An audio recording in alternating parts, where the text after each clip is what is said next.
Celpip writing and speaking, what you should never say and write, and what you should replace those things with.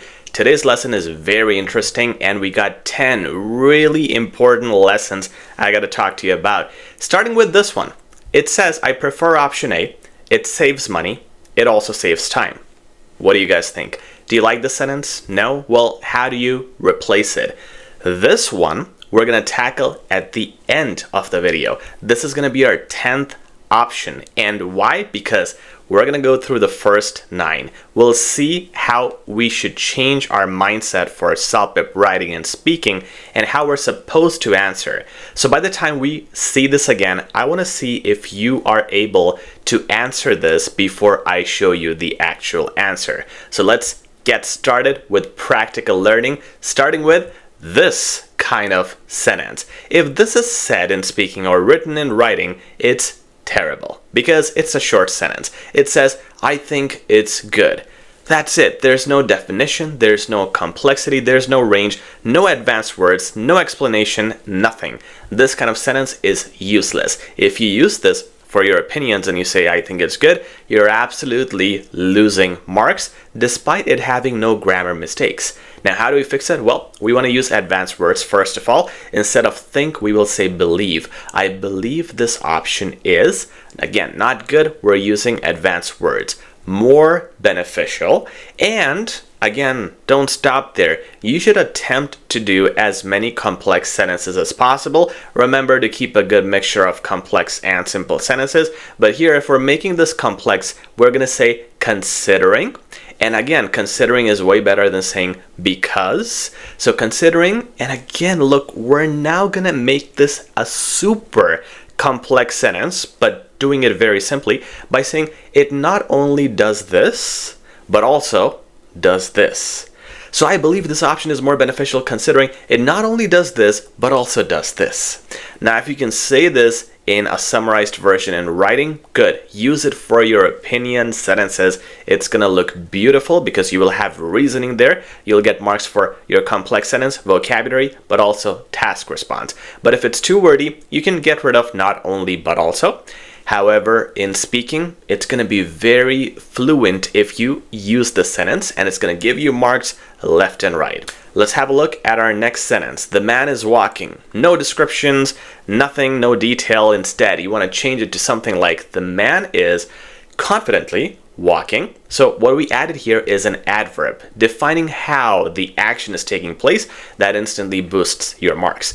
And again, across the street. So add a little more because a sentence with just 4 to 5 words is not even a sentence. You have to add some descriptions, and this kind of thing would be really handy where? Speaking tasks, where you're defining the picture. Don't leave the picture hanging with small descriptions. Go into detail. Number 3, we should choose option A, and then you just stop. And this is where this is in task 2 writing. Don't just say that. Explain, always explain why. We should choose option A since. Again, guys, this is task 2 writing survey question. In your opinion sentence, always mention since, considering, due to, because you're going to give brief reasons here that are going to be elaborated in your body paragraphs, and that shows the flow and coherence, and those are important marks for you to get. Next, I had a problem with the delivery. Well, something like I had a problem. Instead, if I am proofreading this, for example, in writing, or listening to myself and speaking, recording at home, I want to see how can I change something simple like I had. Well, maybe I could say I experienced. That sounds better. It's more advanced. It's more unique. It's more academic. Cool, I will do that. Then problem, maybe I can say issue. That is more advanced. It's again not a very common term. It's something that an academic user would use.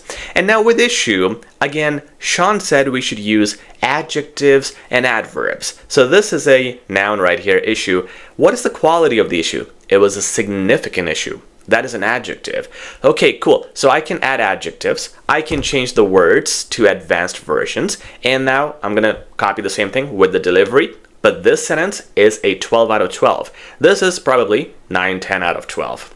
Okay, next one. I was angry. Again, adjectives are good. If you're using angry, sad, at least you're ahead of others because others don't use adjectives. Most people miss them. But even then, if you're making short sentences like these, even if it's casual speaking answers, it's a crime in Celpip. Instead, you want to express yourself more. I felt genuinely frustrated and disappointed. Especially because is just an addition. You don't have to do it. It depends on the situation, but by doing especially because, you are making it a complex sentence because you're adding more points to the idea. However, what I want to show you here is when we're talking about adjectives like angry, sad, first of all, when you hear these words, you hear yourself saying them or writing them. Angry, sad, good, bad, big, small, happy. These are so basic. These are extremely common day-to-day language words that you should never use. You should always use the academic and advanced versions in Celpip writing and speaking. So what I can do is I can say frustrated, but also how can I make it more exaggerated? So when you have feelings, I mean, let's say it's a little thing that happened in your home. You were angry, sure, but always think it's like the worst thing that has ever happened. How would you express that? Well, I was genuinely frustrated and disappointed. Maybe you can think of things like, this was completely ridiculous and uncalled for. I found this completely unwarranted. There are so many variations of how you can say I was angry. All you gotta think is, how can I exaggerate it? And when you think that way, you add adverbs, adjectives, and multiple of them, helping your task response, vocabulary, and descriptions all the more. Next, this is very common because this is in speaking. This happens in the picture questions.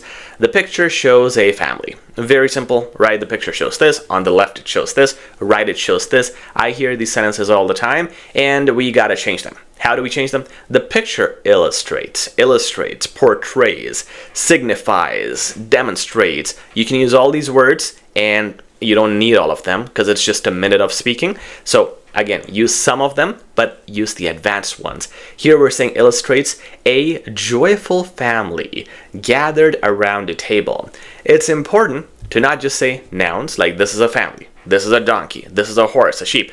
Explain the adjectives and explain the actions they're gathered. And if you can, use adverbs like they're talking happily or moving quickly, depending on the situation, then it's even better. So with the pictures, define it more with adjectives and actions. Similarly, something like I want a refund. Now that could be in many situations in Celpip writing and speaking when you're complaining, for example. Again, this looks unprofessional. This also is very basic. What's another way I could say this? I would appreciate receiving a refund. And always give reasons. Something like this cannot be left hanging. You always have to give reasoning and get yourself into the habit of saying as, since, because, and then explain the reasoning behind it. All right? Again, remember also how we have to be appropriate in terms of our tone. We want to say, I would appreciate receiving a refund. More professional. And this is almost like childish, like I want a refund. I hated the service, or you guys are the worst restaurant. Never say things like those. Make sure you're also showing your professionalism in your writing and speaking. Option B is bad. Something like this, again, it's unprofessional, very small, not descriptive. Instead, you want to say option B appears. So things like appears or it is apparent, it is clear, that makes your point sound more defined and more professional instead of something childish like, hey, it's bad. It appears less practical. Again, an advanced version of bad, less practical. Once again, we're trying to say because it is whatever, giving reasons behind our points, not just leaving them hanging. Next, the meeting was long, and it felt that way because everything took a long time. So compared to other sentences and examples here, this one is longer. You might think it's a good thing, but it's not. It's very repetitive. It was long. It felt that way because everything took a long time. Using that explanation twice is wasting your words and reducing your marks because it's repetitive. Instead, say it quickly. The meeting felt unnecessarily extended. And now I cannot say long, long, extended again. This point is done. If you want to say more, say something else. Mainly because, and then give the reasoning. Okay? Finally, guys, I'm going to show you the answer of my very first question. If you want to pause the video and get the answer yourself, go ahead and do that right now, because I'm going to reveal how to make that kind of sentence better in 3, 2, 1. Here we go. I prefer option A. It saves money. It also saves time. The problem here is you have 3 sentences which have content that can be said in just one sentence. And it's not an option here. It's not something that you can do. You have to do that. You cannot make short sentences with brief descriptions. Combine them. It's not only going to fix this issue, but it's also going to add to your marks even more because you're making it a longer, more complex sentence.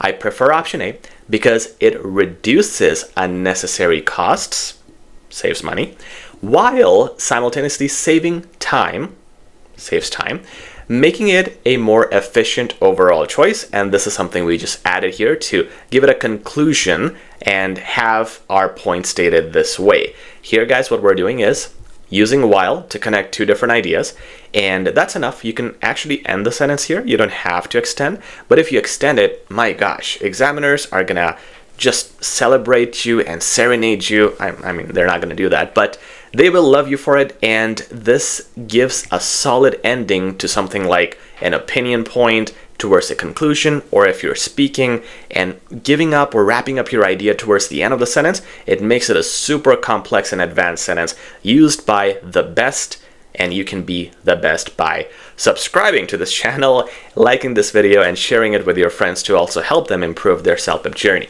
If you have any questions, feel free to comment down below. I'll be happy to answer. Take care.